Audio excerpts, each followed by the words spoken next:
to this forum to discuss questions from students at SUU.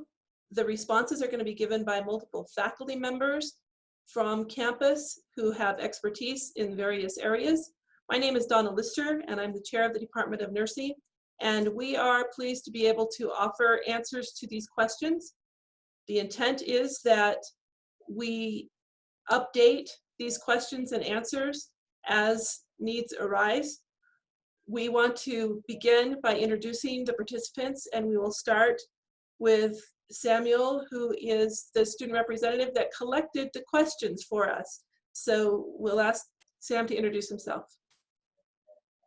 Hi, I'm a biology major at SUU, and I'm currently the senator for the College of Science and Engineering. Thank you. Dr. Frederick Govedich.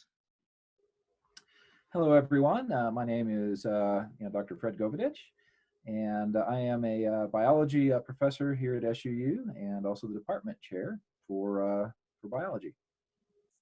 Thank you. Selwyn Layton. Hi, everybody. I'm Selwyn Layton. I am part of the Department of Nursing. I'm also the online lead for our RN to BSN in nursing. And I'm also a nurse over at the hospital. I work in the ER, and I'm also a house supervisor there. Roger Gold. Hi, everyone. I'm Roger Gold. I am a microbiologist in the Department of Biology. David Tufte. Hi, everybody. This is Dave Tufte. I'm a professor in economics and finance in the College of Business. Thank you, all of the panelists. We appreciate your time and research that you've put in to being able to answer these questions. So we will turn the time over to Samuel to share with us the questions and then to present the answers. Great. So I'll get started with some of these questions that we collected from the students off of Instagram. So if you're one of those students that submitted a question, be on the lookout. We might join a couple of those questions together because some of them were similar. I think the first one that we want to start with is one for Roger about where this started from. A student asked, where did this likely come from? How soon before? And then they asked, as well, they asked, where did it come from, an animal, and why is it affecting people? Could you talk about that a little bit? Yeah, absolutely. So this is called a coronavirus because it has little spikes on it that resemble a crown. And corona is the Latin word for crown. The coronaviruses are a family of viruses. It includes the common cold. And there are many different coronaviruses around the world. And some cause disease in humans. Others kind of circulate among animals. There was a paper that came out in January that compared this novel coronavirus, which we're referring to as SARS-CoV-2, to known coronaviruses throughout the animal world. And it appears to be most closely related to viruses that are known to affect pangolins. And whereas most viruses tend to be very host specific, meaning that they only bind to proteins in the cells of a specific type of animal, it appears that the proteins on the original host are very similar to proteins on human cells. So when a human had the bad fortune of coming in contact with an infected animal, it basically made the jump. And it infected that human, and then when that human came in contact with others, it started to spread. And really, because of the phenomena of international travel, what would have usually just been a localized event is now a pandemic. Great, thank you. Now, as we go through these questions, there are a couple of people that are specifically going to tend to this matter, but after their response, if there's anything anybody else would like to add, feel free to chime in on anything if something comes up. The next question we wanted to ask was to look at what COVID-19 does to the human body. So a student asked, what are the symptoms and how are they different from the flu?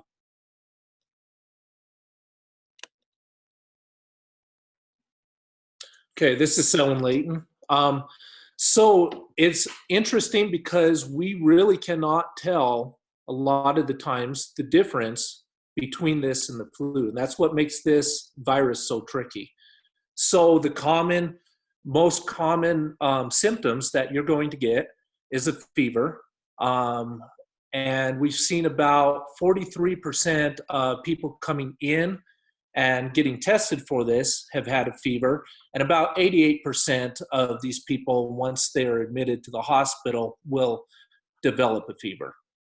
So that still leaves some of the people out there without a fever. But that's one of your highest things that you may see, which is similar to influenza. Another thing that we will see with it is GI symptoms. So sometimes you're going to get nausea, vomiting, diarrhea, and that's in only about 3 to 5% of everybody that we see out there with this. So it is not that high to see these GI symptoms. And that's very common with influenza too, is that unless we have a high fever, we have some of these other responses going on in our body, we don't have a lot of GI symptoms. The other main thing that we see out there is shortness of breath, which is very common with influenza, especially as we develop pneumonias and other lung issues that can be contributed or found to happen after you're infected from the virus. So shortness of breath, fever, and then of course the cough, cold type symptoms that you get with it are the other thing that you're going to see. So really, we can't nail it down to whether you have influenza or if you have COVID-19 unless we get you tested. So we test with a viral panel that will test you for COVID-19, but also test you for influenzas, H1N1 viruses like that. This is Donna, and I might just add a little piece to that. It says, how are they different from the flu? And as Selwyn has outlined, the symptoms are very similar. One of the things that we're seeing is that the amount of time from when you come in contact with the virus until you demonstrate symptoms can be up to 14 days. And so that's one of the reasons that the recommendations that we see from the governor and other health leaders is that if you've been traveling, if you've been near someone who has the virus, they're asking us to self-quarantine for 14 days. That's not necessarily different from the flu, but it is one of the major measures that are being taken to try to cut down the amount of people who come in contact with this virus. And just being aware that those symptoms could show up to 14 days after contact is one of the things that that makes this unique. And Donna, I would just like to add with that, when you talk about that 14 days with COVID, and before we may show signs and symptoms, right? They're saying somewhere between 4 and 7 days, could be a lot of it, about in half, but up to 14 days is very common too. Whereas in influenza, it's about 2 to 4 days and we're showing signs and symptoms already.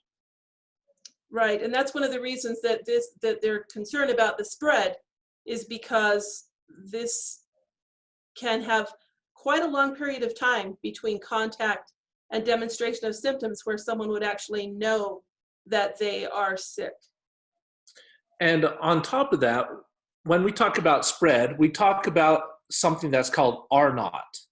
And what R0 means is how likely is this virus to jump from one person to the next. So, you know, when we look at Zika and measles, things like that, that we've been getting our childhood immunizations for, these have a really high R0, and it's why it's so important to get these vaccinations as a child, because with like measles, it's somewhere between 12 and 14 people that you can infect, and then that goes on down exponentially. So if we get those vaccines, that stops that. With influenza, that R naught is about 1.3. So you're going to infect one person, maybe possibly two, but more closer on the one side. So that looks, if 10 people deep got infected, you would infect from that original source about 56 people. However, with COVID, the R naught is around 2 to 3, which doesn't sound that much more than the R naught of influenza. But when you put it into a diagram, if you infect 2 people on both sides, that's 4 people, that spreads out to just over 2,000. If it's 3 people, that's about 2,500 to 2,700. So the spread of this is more exponential as well versus the flu. Right. Thank you, Donna. Thank you, Selwyn. Now that we're talking about the spread, so a student asked if this is airborne. Could you address that a little bit more? The spread and how it does spread? Right. So this is Selwyn again. So working in the hospital, this is a big concern to us, right? Because if it is a true airborne virus, that means it can live in the air, not in any form of droplets or anything like that, and it could just move around and spread around. So that would potentially make it more dangerous. We believe that that is not the case. We believe that the case is that it's droplet. So what that means is if somebody sneezes or if somebody coughs and that goes into the air, it can hang out with these little droplets on little particulates in the air for about 3 hours. So then somebody comes along, they walk through it, they get it on their hands, they rub their face, they rub their eyes, it gets in their eyes, they can become infected. More so with higher contact. And when they say higher contact, being around somebody for 15 minutes or more in an enclosed space. So really it's droplet, not true airborne. With that being said too, with this virus, they found that, say on a cardboard box or on the handles, metal handles of things, it can live up to about 24 hours. So you come along, you touch it, touch your face, rub your nose, especially this time of year. Everybody's allergies are starting to come out as those blossoms come out. And so it's really hard to keep our hands away from our face. So we go to the store, we touch something that somebody has touched and they have sneezed on it, they've had it on their hands, you touch it and then you rub your face, you're more likely to get it that way than having that virus hang out in the air at this point. And then we find like plastic products, it can live up to plastic products for 2 to 3 days. So, you know, you come to the store again, you pick up a plastic bottle of Tang that somebody's touched, and it was 2 days ago. Well, that virus is still on there, and then you rub your nose again because you have those allergies. You rub your eyes because you have an itch, and now it gets in there and can infect you. And this is why we talk about the importance of social distancing and really being aware of our hands to our face and not touching our face, washing our hands frequently. And what that means is nice, warm water, just about as much as you can stand, and you get your hands wet, and then you lather up, and you get every part of your hands under your fingernails, in between the webbed areas of your fingers. Make sure you're getting those thumbs, the back of your hands, and then washing them off good for at least 20 seconds. Great, thank you. That's great advice. The next question asks, why is it such a serious thing now when it wasn't when it surfaced in December? And we want to kind of hear two sides of this question. If we could start with Fred addressing the biology side, and then we can go to David Tufte to address the more economic side of things. Okay, thank you. Well, in December, this was really kind of a new thing.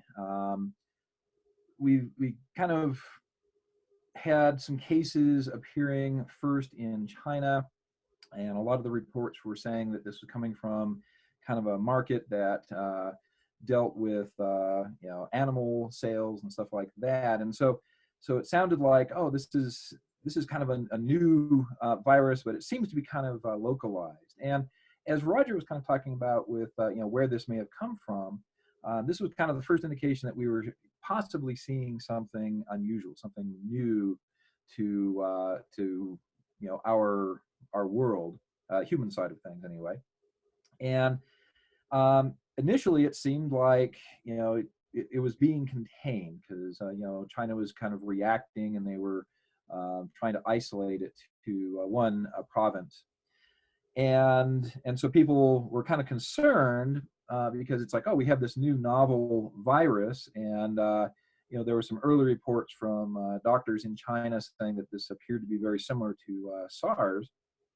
But I think a lot of people were just like, oh, well, that's isolated. That's not going to come here. And the problem is we are so interconnected, with our trade and movement of people, that even though it first appeared in a province in China, people travel to and from that province to all other parts of the world. And so that was when we started to see, cruise ships becoming infected. And, I know everybody's probably familiar with I think it was the Diamond Princess and what happened there and some of the other ones.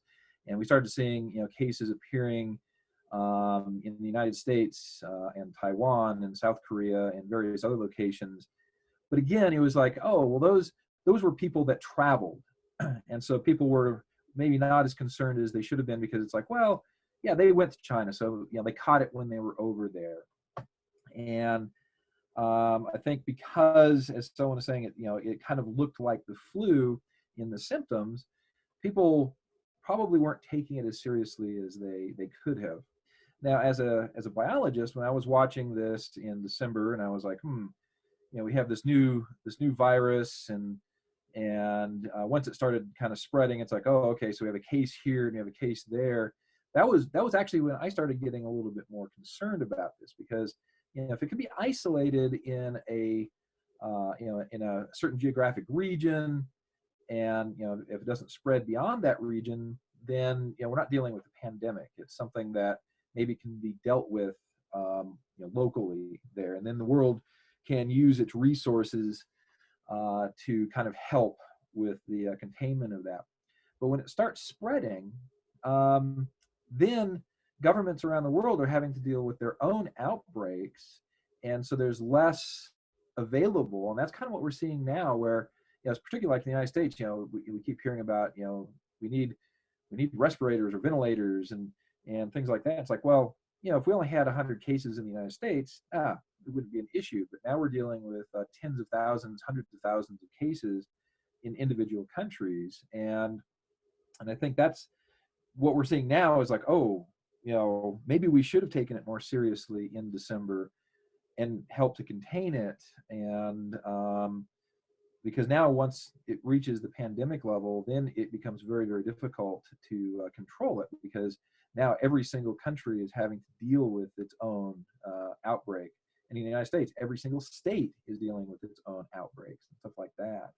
And so it was serious, but I think people didn't take it as serious as they should have in December. And we're kind of seeing as this virus is spread around the world, we're kind of seeing that, it's not the flu, and a lot more people are becoming infected, and it's spreading a lot faster than people expected. So hopefully that answers that question. And I think David wants to kind of talk about some of the economic aspects of this as well. So I'll turn it over to him. Yep, I'm here. I want to preface this by kind of horning in on the area of the biology people, but just to say that whenever one of these things begins, no one ever really knows why it's going to end. With seasonal flu, we really don't know why those fade out every spring.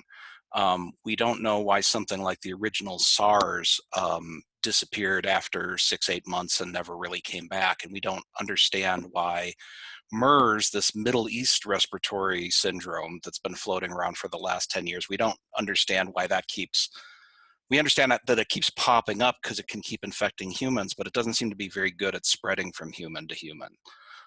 So when this came up, nobody knew that this was going to happen. I think we know that in general, it's always possible that we're going to get some new infection that's going to turn into a pandemic, but we don't know if any particular one is going to be the one that turns into a pandemic. So this was just really a roll of the dice. So anyways, now that I've said that, why wasn't anybody paying attention to it? I think the answer is some people were, just couldn't get the word out. I know this seems kind of strange, but I teach macroeconomics about countries and nations and regions. And in the advanced macroeconomic class that the majors have to take and that a lot of the finance majors take as an elective, every year we're talking about odd current events that come up that were not predictable before.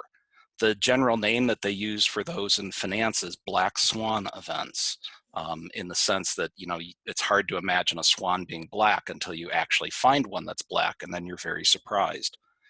So I always kind of keep an eye out for black swan events, and in that advanced class, I tell them on the syllabus on day one, we're going to be, you know, keeping track of some unusual events that happen around the world to see if they actually get bigger.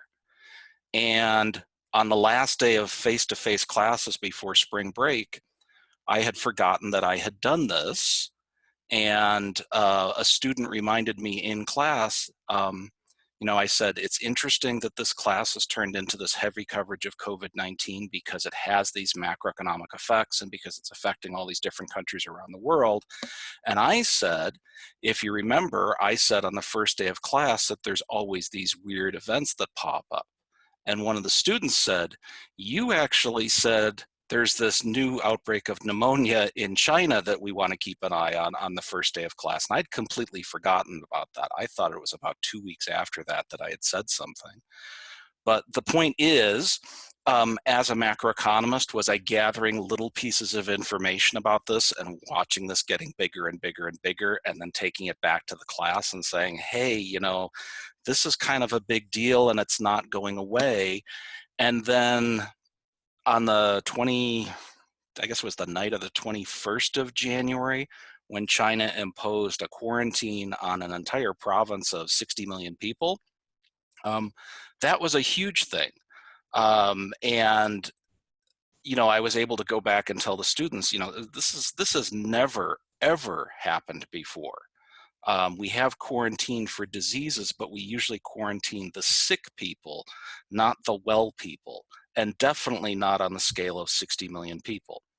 So again, I think it's a matter of people in the right positions were paying attention to this. In December, it was just doctors and public health officials in China. In January, it started to be some people in the news media and some macroeconomists and a lot more health people. And of course, the microbiologists getting access to the genome and stuff like that. So as a student, I think you can be forgiven for not hearing about this in December or January. But I think for experts, there were at least experts in lots of different fields that were starting to get a sense that this was a big deal certainly by the 15th of January. I hope that answers the question. I think I'm done. Anybody else want to help out? This is Donna, and I, just as I listened to the both of you present, thought that we should probably take just a minute and define the term pandemic. I've had some conversations where people have said, that means it's worse than ever. That's, you know, it's a pandemic. And honestly, it doesn't change. What a pandemic is, the definition of a pandemic is an outbreak of a disease that occurs over a wide geographic area and affects an exceptionally high proportion of the population. And so it's a pandemic is as you probably remember, the World Health Organization declared it a pandemic, and that was them acknowledging, if you will, or putting a label on it because of how far it had spread. and that it was crossing geographic boundaries. And so that's what a pandemic is. It doesn't make it worse of a disease to call it a pandemic. It just means it's been widespread. So I just wanted to throw that out there. Yeah, and this is Fred again. And yeah, actually, it kind of reminded me of a couple of things. Both the pandemic definition, which is exactly right. It wasn't really defined as something that was spreading globally until really towards the end of February, middle of February, and stuff like that. It was kind of like, oh, it's a here, there, whatever. It was interesting. I'm actually part of it's called the ECOM. It's basically part of a group that is here to respond to emergencies, and part of that is what's called CERT. We actually had training in February and on this type of outbreak, and we were talking about this becoming a pandemic and some of the things that could happen if it did early February. And so people were actually kind of recognizing that this had that potential. But yeah, Donna is exactly right. It's a pandemic because it is essentially spreading and flourishing in multiple parts of the world. It has nothing to do with how severe the disease is. I mean, the disease is the same whether it's in one place or many places. So that's actually a very good point. So I'll turn it back to you. Yeah, I think this is Dave. It's an excellent point from both of you. When we were watching it, I was we were bringing to class that we were aware that it was jumping to different countries, but the first few that it went to, they got on top of it really quickly. It was in Singapore very early, and they were all over it, and it never got out of control. And there were other places that it did pretty well, but you started to see these really worrying things like the cruise ship in Tokyo Harbor, where the virus was out of control, and then the incident with the church in South Korea. And you really started to see kind of the cat getting out of the bag, I think, maybe around the 10th or 15th of February.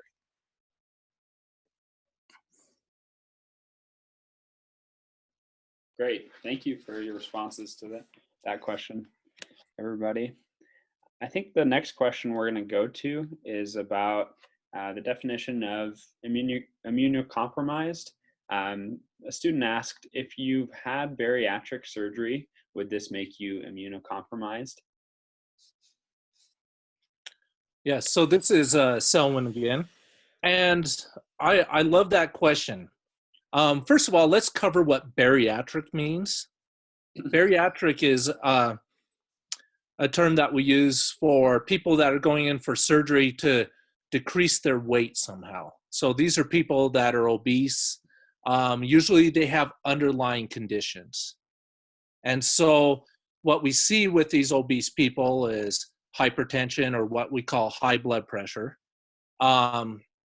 or diabetes, chronic pulmonary obstructive diseases, COPDs, heart issues such as CHF or chronic heart failure. So we see these underlying conditions with bariatric patients. Now, going back to bariatric surgery. So we have a surgery that we do to reduce the weight and hopefully reduce some of these comorbidities or other issues that we have, such as the high blood pressure, heart problems, things like that. So somebody goes in for this surgery, they come out, they start losing weight. That is a good thing. And bariatric surgery in and of itself does not all of a sudden make you immunocompromised. Now, of course, if you've just had the surgery, your immune system's working overtime because you're your body's trying to repair things from the surgery. So you could be somewhat immunocompromised in that aspect. If you had bariatric surgery a year ago, 2 years ago, 10 years ago, and you've lost weight, this is actually a good thing for you because you're have less likelihood of issues if you do get COVID-19. And then also on that other note, can you have other illnesses while having that COVID-19? Well, yeah, of course you can, right? So you're immunocompromised, you pick up cold virus, something like that, right? It lowers your immune system, and then you come into contact with somebody with COVID-19. You get it on your hands, you itch your eye, your nose, touch your mouth, and now because your immune system's down, it has even a greater chance or likelihood to infect your body. One of the things that we know is that in the lungs, we have certain tissue in there that produces what we call surfactant.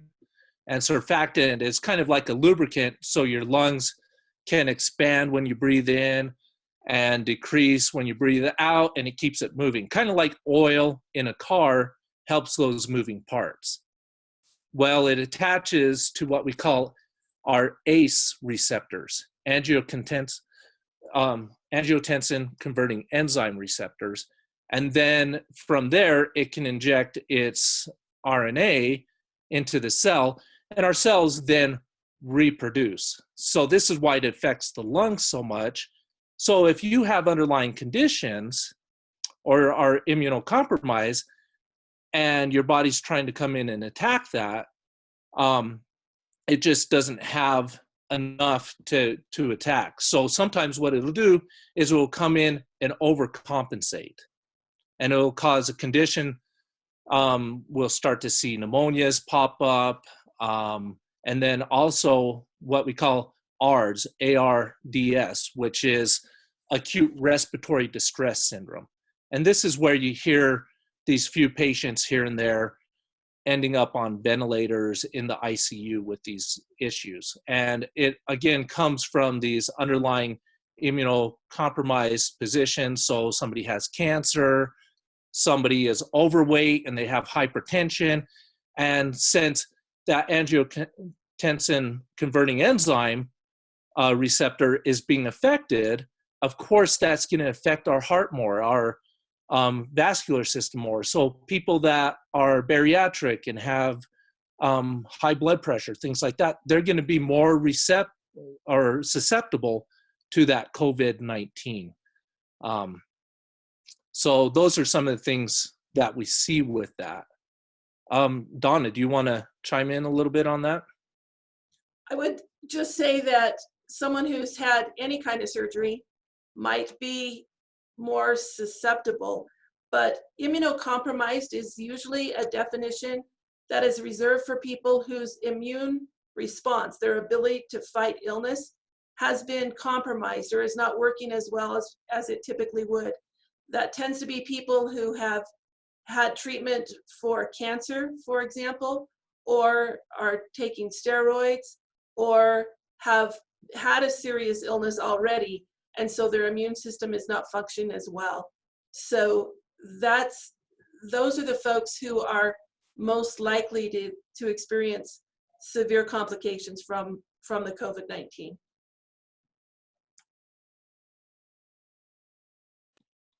Great, thank you. I think another good question is the next one's for you, Donna, is what is the risk for young people? So maybe talk about the people that are more at risk and who we see is getting the disease currently.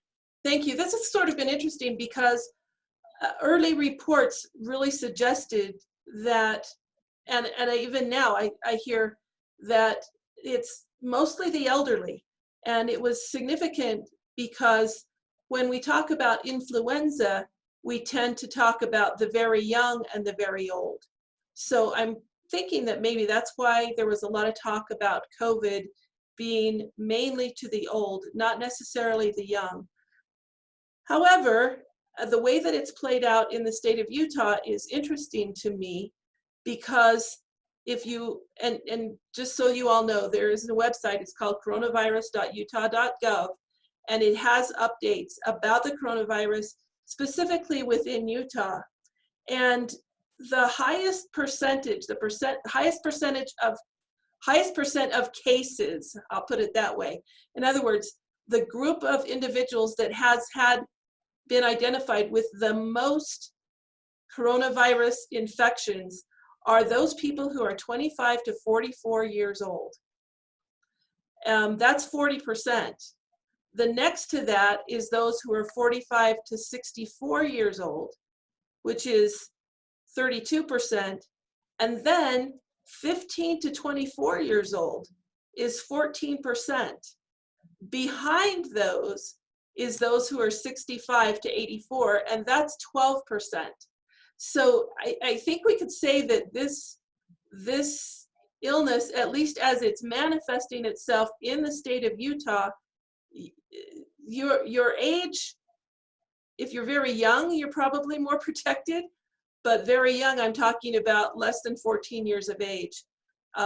There is a need for all of us to socially distance ourselves, to wash our hands frequently, to avoid touching our face, because it is young.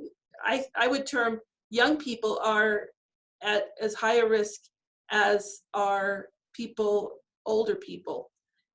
Especially at least that's the way it's playing out in the state. And just to maybe follow through with that, if you look at Utah residents who've been hospitalized, the highest percentage, the age group that has the most hospitalizations are those 25 to 44. Second is 45 to 64. And then third, almost tied, is the 65 to 84 and the 15 to 24.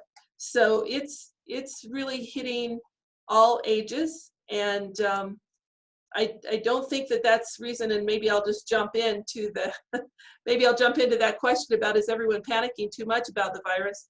And still that panicking doesn't help at all. Panicking is not a smart thing to do. Panicking at the grocery store and buying every package of bottled water available is not helpful, and neither is being scared. But everyone should be paying attention to what the health officials are asking us to do so that we can cut down the transmission of this illness. It is definitely hitting mostly middle ages, and that's from 14 up. And so everyone needs to be paying attention and doing the self-care measures to protect themselves and their families and their friends. And Donna, I would just like to add on that. One of the things that we're seeing too, that's happening here in the US, is that our patients that were older, that were worn, are most definitely taking more precautions and social distancing and taking this more seriously. And so that's one of the reasons why we don't hear of them as much in these settings as some of the very young, because they think, oh, I'm okay. I don't have to social distance. I'm not really going to get this. And one of the things that we find with our patients that are coming into the hospital is that these symptoms are like having a severe flu. Now, does that mean they're going to be hospitalized for it? No, not necessarily. When we hospitalize them, we're worried about the underlying issues, such as, are they getting pneumonia? So are they really short of breath? Are they having chest pain that doesn't go away? Things like that they need to follow up. Otherwise, they need to be staying home until they get over all those signs and symptoms and they have a negative test. So really what our young people are doing is they go out and they say, oh, well, we're not at risk for this. And they go to the store with their friends. These, 18-year-olds go to the store with their friends and they're touching things and they're not wearing a mask or especially washing their hands. That's the big one, washing hands. And then they're touching their face and then they bring it home and they get sick. Their siblings and people they're around are getting sick. Great, thank you. I agree with that. I mean, we need to take the precautions, be safe than sorry. I heard a local leader, I think it was a mayor in a certain town, said that it will be difficult to measure if we put too much response in, but we'll be severely aware if we didn't do enough. So that's why I think it's good just to take those precautions and do what we can now. All right, the next question that I think we'll go to is a question about the economy a little bit for David. The question is, how does this compare to other recessions, and how could this compare to other recessions if we keep seeing things go how they're going? Well, hello again, everybody. There's a phrase that sometimes, we don't know what we need to know, or that there are unknowns that we can't get a handle on, and that's the case with the economy on this one. This is simply unprecedented, so we have really nothing to go on. Now, I'm going to take a little bit of dissect the question a little bit. There are recessions, which are one thing, and financial crises, which are another, and they do not have to occur at the same time, but it's of course worse if they do occur at the same time, and that's probably what we're having now, and that's also what we had in 2008 that made that so difficult as well. So a recession is a general downturn in business that is spread over a wide area and also spread over an extended period of time, typically 9 to 18 months or so. In class, I'll describe a recession as like getting the flu. They're going to happen once in a while, and they're going to be awful when they do, but you don't know exactly when they're going to hit. This is a case where, I guess we didn't know the recession was going to hit, but when it did, because of the shocks of COVID-19, we went from the economy being okay in mid-February to it being probably in pretty lousy shape by the first or second week of March, and having gotten worse since then. That absolutely never happens, so we have nothing to go on that. An epidemiologist might say, ooh, all of this looks like Spanish flu or some other flu epidemic, but those did not affect the economy nearly as quickly as this one did. The other thing to keep in mind about these things is that our ability to measure the macroeconomy is not super accurate and definitely not quick. So we don't get information on a day-by-day or week-by-week basis. Often we have to wait months or quarters or even a year or two to get good, solid information. So we know that the economy is in recession, but we are not going to know how bad it is for a while yet. We're going to get some bits and pieces of information, but we can't put the whole thing together yet. Now that's recessions. Financial crises, on the other hand, are tied up with the financial system, which is not just banks, but this is also insurance companies and pension funds and investment companies and small businesses and large businesses trying to fund new operations and hire their employees. Those are all tied up in the financial system. Plus, it's us making payments on our homes and payments on our cars and our credit cards and taking out new loans.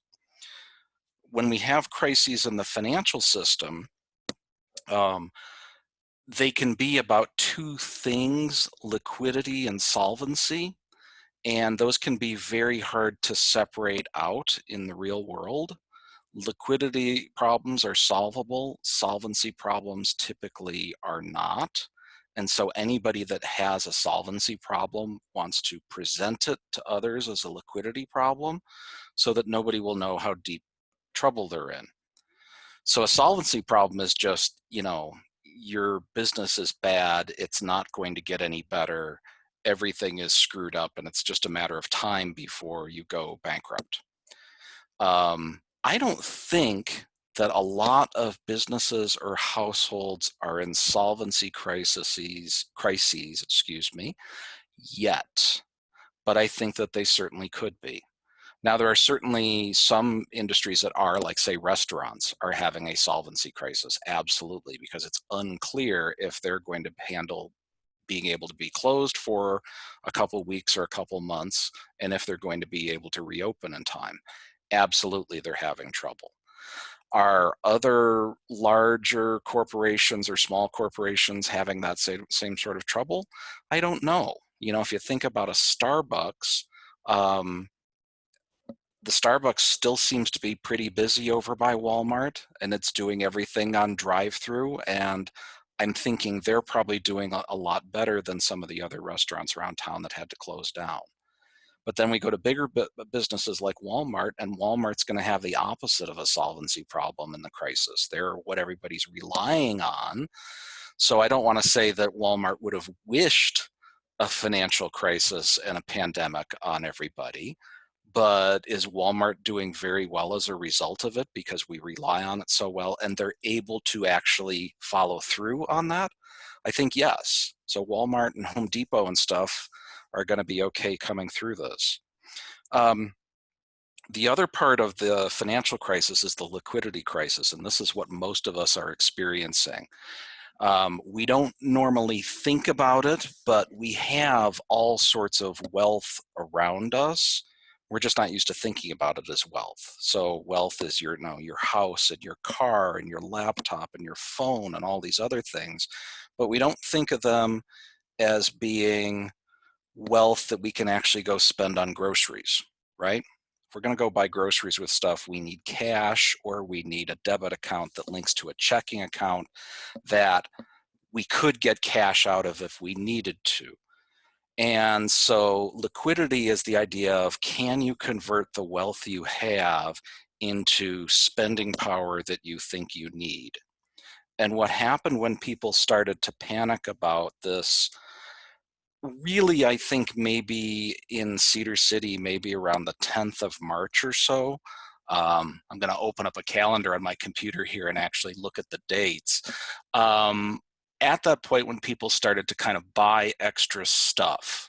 Yeah, so I was in the grocery store on Sunday, March 8th, and I noticed that there were shortages of things. And then the 13th, I know, was crazy. When people started to worry about these things, what they started to think is, can I convert my wealth into liquidity that I actually need? And it's the financial system that allows us to get our wealth from one form to another. And a liquidity crisis is when that starts to get very stiff and inflexible, and we're not super capable of converting our wealth into a liquid asset in the way that we want, and the time we want, and as quickly as we want. So what we have ongoing right now is a recession and a financial crisis at the same time. The recession is probably going to last 6 to 18 months, but we don't have any idea. Financial crisis, probably the same thing. I think the acute liquidity crisis has kind of passed. I think that was, say from about, the 10th of March through about the 25th of March. It still could rear its ugly head, but at least the acute phase of that is under control right now. The solvency part of that is going to continue to be a problem for weeks and months, and is going to get worse as this continues. And since we don't know when it's going to end, all of these businesses are thinking, can we put this stuff on pause for a month or 3 months if we have to? And the answer is we just don't know. Now, putting that all together, we don't have any experience with a pandemic or epidemic causing a recession or a financial crisis. Closest thing to this would be the Spanish flu 100 years ago, and at that time we weren't measuring macroeconomic variables very well. So we don't have very good historical information about that. And so we're looking at other sorts of things that might look like this, like natural disasters, like hurricanes and earthquakes and things, to see how quickly we recover from those. We're also looking at unusual events like very quickly occurring recessions and financial crises. And there was one of those, probably nobody outside of macro even remembers this, but there was one of those in 1980. It was very short, very sharp, kind of caused intentionally by the Federal Reserve System. And when they realized that they'd taken too big a leap, they immediately backed off, and the economy kind of recovered very quickly. So we're not sure how the recovery from this is going to go. We simply have no information about this that we can actually go on. There's no precedent for any of this. And lastly, since this is mostly science people here, I'll add one thing. You know, one of the things that makes macroeconomics so hard to figure out is, one, it's a field that's non-experimental. So it's a lot like caring for patients in the hospital. Every single one is different. And if you make a mistake, you don't get a do-over on it. And the other thing is, it's on a fairly long time scale, and we don't have that many recessions and financial crises to actually look at. Our sample size is not very big, and every single one is different. And I will go into class every semester and say every single one of these is different, and we're going to think that if we look at the last one, it's going to give us insight about the next one. And it never works out that way. And I'm afraid to say that is exactly what's happened this time around. We simply don't know. So I hope that answers the question. I'll pass it back to you, Sam. Yeah, that does. Thanks a lot for that. That really helps answer a couple of other questions too, of like, when will our lives go back to normal and when will it be over, as far as those things go economically. The answer is, I guess, that we don't know at this point, that we have to take it as it comes along and make those decisions as they come up. I would ask that question to you, David, and maybe anybody else that has insight on this, as well as far as our normal day-to-day lives, when those will go back to normal. I have looked at some of the forecasts on this, and at least in Utah, we're not looking at peaking out on this until the end of the month. And the forecasts tend to indicate that the backside is a little stretched out and a little longer. Now it's going to be improving every day, but to get back to the point where we are right now, I'm kind of thinking June 10th or 15th or something like that. Now that doesn't mean that, you know, our kind of shelter in place is not going to be relaxed by then, and it might not be a good idea to relax it before then, but we're going to go up pretty steeply for 4 weeks, and we're going to come down a little less steeply, so it might take 6 to get back to where we are.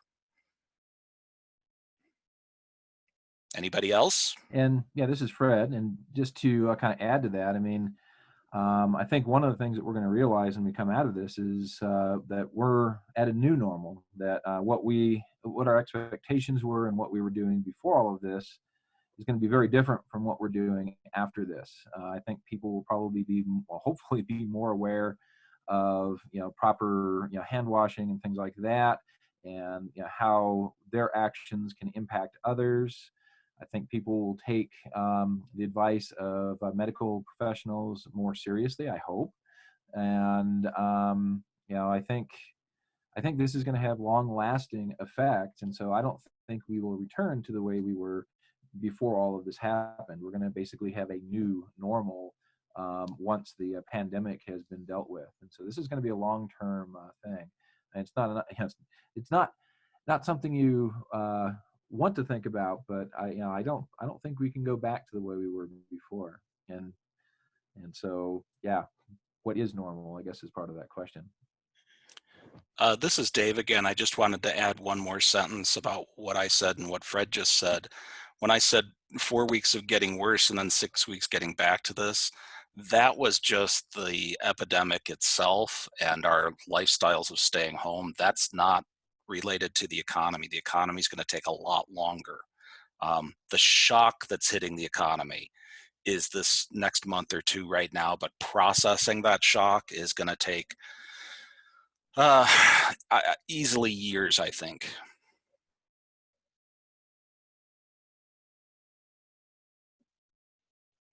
Great, some good information, thank you. We only have a couple of questions left. The next one that I wanted to ask is a little bit longer from one of the students, but it's about the vaccine and possibly having that prepared for people to fight back against COVID-19. So it says, I read that a key to understanding how to make a vaccine and cure is knowing the shape of the spikes on the COVID-19 bacteria. Is this true, and how can scientists test to understand the shape of the spikes on the bacteria and how it will connect to human cells? So this is Roger. I'll field that one. So first, let's correct a small part of that question. First of all, this is a virus. It's not a bacterium. Viruses are not considered living organisms. They are biological entities that lack the ability to reproduce on their own. They're only able to reproduce by entering into living cells. They then take over the cell and use the cell's replication machinery to start chugging out many, many, many copies of the virus. Now the spikes, as I mentioned before, this class of viruses are called coronaviruses because they have proteins on their surface that radiate outward, and under the microscope they kind of look like a crown. These proteins that stick out are what's typically referred to as spikes or spike proteins. And coronaviruses use these spikes to bind to a specific protein on our cell. It's kind of like the virus's hand that reaches out, it's able to grab a doorknob that they then use to open the door and enter into our cell. So it really is these spikes that determine which cells they're able to infect, and is one of the major differences between the different types of coronavirus. This novel coronavirus that we're talking about binds to these protein doorknobs that are mainly found on cells in our lungs, which is why it mainly causes respiratory problems. Now, there is a lot of research going on right now that's focused on those spike proteins. So by looking at the genome of this virus and by isolating these spike proteins, scientists have actually successfully made three-dimensional models of what these spikes look like, and they're looking at actively looking at these spike proteins as a potential target for vaccine development, for example. See, if antibodies bind to those spikes, it could teach our body to recognize the virus so it could destroy it before it has a chance to really infect more of our body and to spread. Also, they're looking at these three-dimensional models of these spike proteins to allow scientists to develop drugs that could potentially bind to the spikes and physically block the virus from binding to our cells. Be like having your hands full of something else, and therefore you're unable to open the door. I think one bit of good news is that scientists have been taking samples of this coronavirus from infected patients all over the world, and it appears that these spikes really aren't changing. This means that vaccines or drugs developed against these spike proteins may continue to work for a long time. And this is great news, because if the proteins were changing rapidly, vaccines made now may not work next year. But by being stable, a vaccine should be able to protect us for a long time, maybe even long enough to help eliminate this virus from the human population for good. Now, the spike proteins aren't the only protein scientists are focusing on, but it's certainly one of the obvious choices for figuring out a way to block its ability to infect us. I hope that answered the question. Yeah, that does. Thank you. All right. Well, the next question is a little bit site specific, if I can say that word, to us at SUU. And a student asked, will summer semester move online if this doesn't clear up? Okay, and this is Fred Govedich. And that's actually a very good question, because that's something that we're dealing with right now. What we're currently hearing is that the possibility is that we're going to have the first session, the first half of summer at least, going online. It's still open whether or not we're going to be able to have face-to-face classes during the second session. And depending on how long this lasts, we could very well have summer online. So it really kind of depends on what happens with the virus. But at this point, we are having at least the first session, the first half of summer online. And then we'll just kind of see what happens as the summer progresses. So be prepared to do your work online.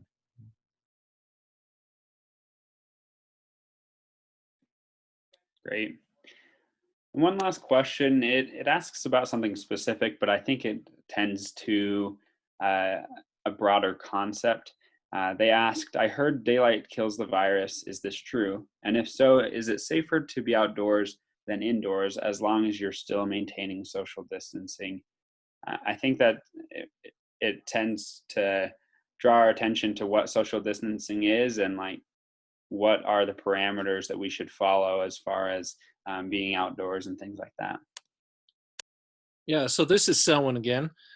So as far as daylight killing the virus, okay, so it depends on what we're talking about or the idea behind that. If we're talking about going out and just being in the daylight and away from people, so it's not spreading, or the actual daylight or UV rays on the bacteria, see, there I go, Roger, the virus,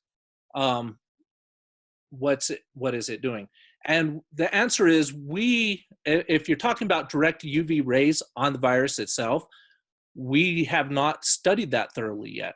There is a study on UV rays on a coronavirus type of coronavirus out there that says with direct in the lab, 40 minutes is what it takes to kill that. So you think, well, if I'm outdoors and I sneeze and it's in the sunlight, is it going to kill it right away? Probably not, right? Especially if you have cloud cover and you have all these other elements, wind blowing these particulates around. And again, that's going to take up to about 3 hours of it living out there in that droplet form once they sneeze. With that being said, it's going to spread out pretty far and wide when you're outside. And the likelihood of getting it is a lot less. So the other part of that is the social distancing part, which is if I'm going out and I'm away from people, and we see this with a lot of viruses, that they're worse in the wintertime, right? Why? Because we're in confined spaces. We're spending more than 15 minutes together in an enclosed space. And so everybody's breathing those virus particulates in. So we're getting more of that. Same idea here is when we're in these confined spaces and it's cold and so we stay inside and we have prolonged exposure to it, the higher of risk that we are going to get that virus, right? So the social distancing idea is to stay in our homes or to go out where there's nobody. So outside is great, right? Because you're away from everybody and you're doing good. But you have to think of what you're doing too. So if you say, for example, go to Snow Canyon State Park. Well, you're out, you're away from people, you're distancing more than 6 feet away, which is the recommendation of the CDC and WHO. But the problem is then you need to go to the bathroom, right? So what do? You go down to the bathrooms, you open up the door, what have you touched? A handle that potentially somebody touched that had the coronavirus and put that on there. We also, one of the things I didn't talk about is we know that it can be transmitted fecally as well, which means the person goes in, they go to the bathroom, they wash their hands, but they don't use that good warm water that they can just barely stand, and they don't do the 20 seconds, and then they touch the door on the way out. You go in, use the bathroom, you wash your hands really good, but then you use that same door handle, and you don't wash your hands once you're out, and you've touched that, and then you rub it on your face, and now you have it again. So there are some things that you still have to think about when you go out. It's great for us to be outdoors, and I encourage people to go out and have some distance there and get that good vitamin D, right? That sunlight and build up that keratin and just feel great out there. But you have to do it wisely too and keep that social distancing. And even as we go out, we're going to be fueling our cars. We're going to be maybe getting something as a snack. Grab your snack from home. Make a healthy snack. Go out. This is the time that you can say, oh, well, I'm not going to go to the store and get that Coke and candy bar. Instead, I'm going to make some bags of carrots and whatever else that you may like and take that with you. And as you go to the pumps, things like that, making sure that you're washing your hands really good after, taking your Purell with you and disinfecting really well after you touch things, and don't touch your face once you've touched something. So be really mindful of those hands to face, and you'll be fine as you go out and do these activities like hiking and stuff. And we do see that those viral loads in any virus go down as we go out and do those things, just because we are social distancing, whether we realize it or not. Wonderful. Well, just to wrap things up, I want to thank everybody who's participated as a panelist today to answer some of these questions. I think this gave me a lot of good insight, and I hope it does for all the students and faculty and many more. I'll just turn it back to Donna. Thank you, Samuel. And thank you for your role in getting these questions to us. We are eager to answer questions and to help students deal with the challenges that the coronavirus presents. The reality, I think David brought it up as well as did Roger a little bit, that this is unique. That's why they call it a unique coronavirus. We've not seen this before in the modern world. And so none of us know exactly how it's going to play out.